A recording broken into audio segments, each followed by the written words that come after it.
Let me start off by saying thank you all so much for all of you who've watched my show over the years. As some of you may know, I officially ended Microwave Me last month with the series finale where I microwaved an hourglass.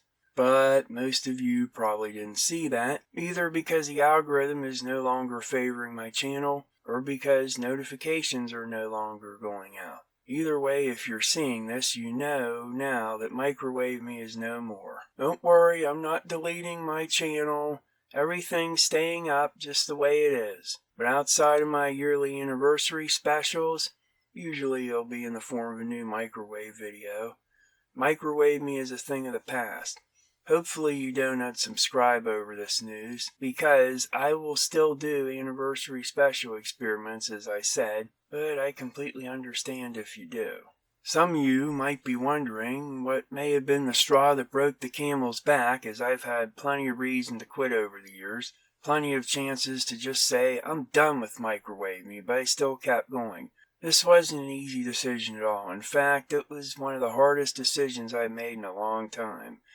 But I realized that continuing to run this channel was of no benefit to me, and as every video, seeing as how I have all these subscribers and getting less and less views than a channel with 0 subscribers posting their first video, is my subscribers sending me a clear message that my channel is dead.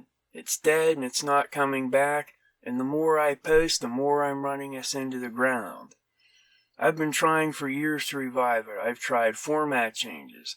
I've cut out the long rambling intros. I've moved the things in the video around. I skipped to the microwaving. I got rid of the intro. I brought back the intro. I reworked the descriptions. But while my old videos continued to pile up more and more views, the outlook for all my new videos is bleak. And it just gets worse the more time passes with every upload.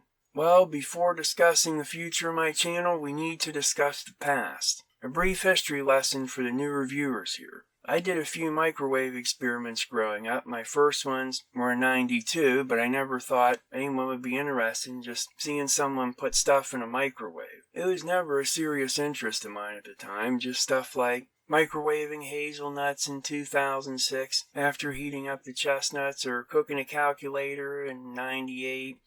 VHS tape in '96, a spoon in a cup of coffee in 2002, so on. In early 2012, I discovered that the microwave show genre and was instantly hooked.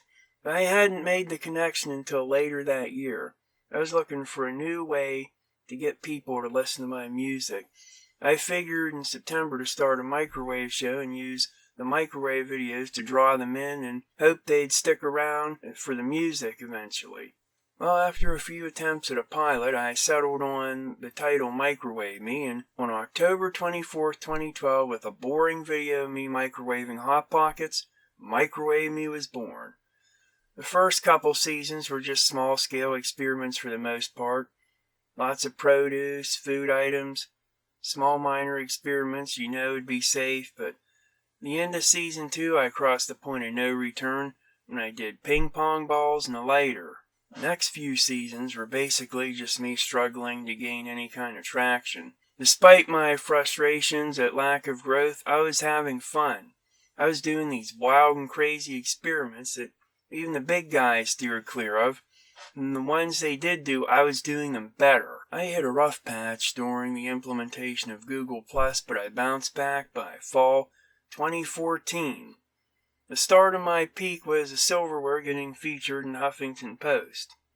Then, my lava lamp video went viral in January 2015. Actually, a stolen copy did, so I spent 2 weeks cleaning up stolen copies. Once that was cleared up, my channel took off like a missile, big time.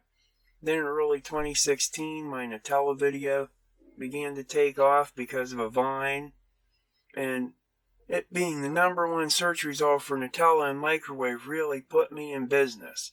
The first half of 2016 was my channel's peak. A slow decline began in the second half of the year, but it was subtle. It wasn't really something that you'd notice unless you were looking. And In 2017, it was noticeable. People think my channel is doing fine until the issues in 2018, but nope. Actually, it was declining already in 2017. I was a little bit in denial at the time, but it was. The events of 2018 just accelerated the process. I got my channel back in late 2018, but it was a Pyrrhic victory. My channel had become the sick man of the YouTube destruction and science community. Besides, the landscape had changed. Very few of the originals remained. Either left YouTube, or banned, or had switched format. There was a whole new breed of destruction channel more focused on the story than the science, leaving old dinosaurs like me in the dust. A lot of my old microwave shows have left the site, or haven't done microwave videos in years, or they've been kicked off. To learn more about the rise and fall of my channel in detail and the issues that face me, and please watch this video linked in the description. But here, I'm going to explain just what went wrong with my channel, how in retrospect I should have handled it differently, and if this channel has any future whatsoever. First thing that went wrong is I should have done more in-between episodes. After the storm destroyed the garage, I spent so much time trying to work out arrangements for a new place to microwave instead of giving you light bulb episodes in the meantime. My channel is already declining, and instead of capitalizing on more trends, I stick to visually cool stuff and not the attention-grabbing stuff I'd done years in the past. My old videos were still getting tons of views, but my new videos were, for the first time since 2014, falling below 1,000 views per video sometimes, and it was getting worse and worse. Now, not even getting 200 views a video unless I really leave them sit a long time. I'd done so many microwave episodes, I was competing against myself in the search engine. This one kinda doomed me from the very start, naming my channel MicrowaveMeShow, which led people to believe there was nothing but microwave videos. Even though I'd been doing non-microwave videos alongside the microwave videos since almost the beginning, anytime I tried to branch out, I'd get tons of dislikes, people announcing they were unsubbing, and really low views. The message was clear: post only microwave videos and nothing else, or we're leaving. So I did. The problem with that is there's only so much you can microwave before eventually you burn out. I was already drained in 2017, and I actually took about 3 months before I was thinking about doing another episode. But stuff got in the way of finding that new microwave place.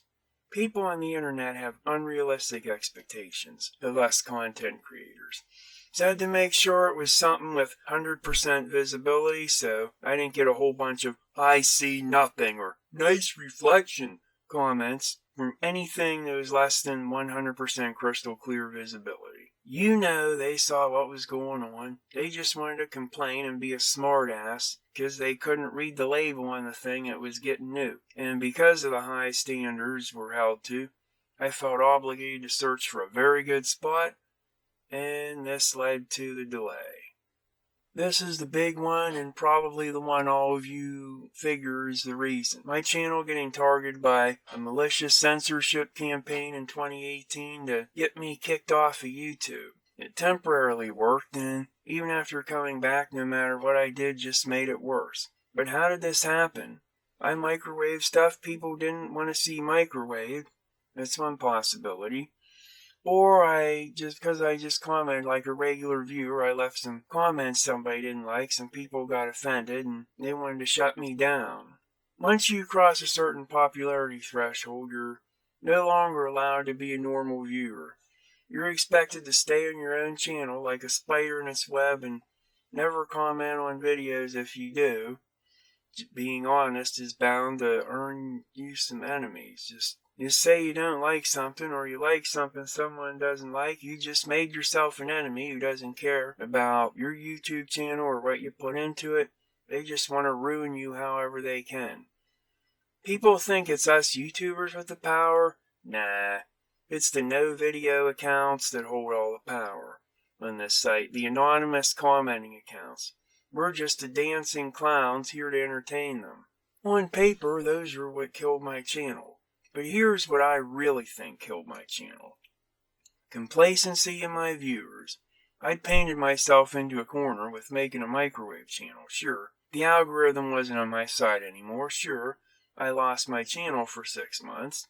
But it was ultimately my time. What goes up must come down. At this point, I have two choices.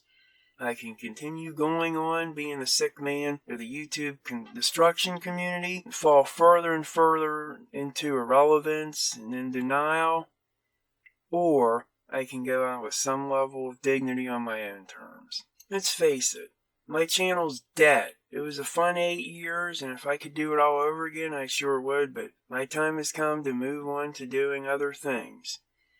So thank you for 8 years, but 99.5% of you have moved on, and so should I. But there will be anniversary specials for the little bit of you remaining, as I promised, once a year for old time's sake. This is Captain Microwave, signing off for the last time.